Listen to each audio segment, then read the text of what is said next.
Hi, I'm Sochil Gonzalez. And I'm Myra Castillo, and we're here with Besties in Business. And today we are going to talk about ego versus overhead. A lot of the times, when you're starting out in your business or you're midway through your business, you sometimes want to take these bold moves to show that you are really in business, like getting an office space or leasing a vehicle and plastering your name on the side of the truck. And they're not always the most efficient financial decisions. They're much more about validating yourself as a business owner. I can tell you from personal experience, it's the wrong way to go. So a couple of years ago, we had very, very expensive office space. It was serving no real purpose. It was neither nice enough to really have clients over, or inexpensive enough. But it did serve the purpose of making us both feel like we had a legitimate job to go to every single day. Yes, we felt like when we walked into this office, this was where we worked. Except we were kind of working after we left that office too. We were always working. We were always working. Because we had to pay for the office. Exactly. So at some point we figured out that really paying for the office was having a very big impact on what clients we said yes to.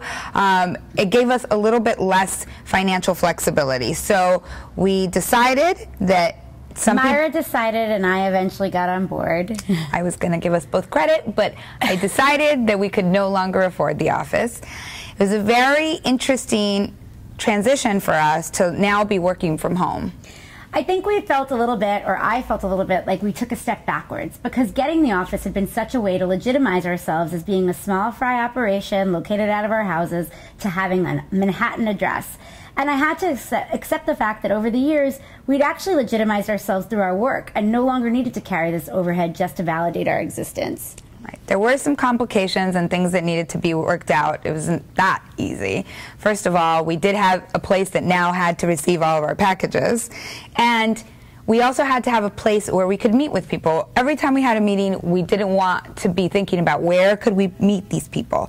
So number one, for us, it was figuring out what our headquarters was going to be now that we were working apart. And also, where was our one place where we were always, it was our place where we would always take people.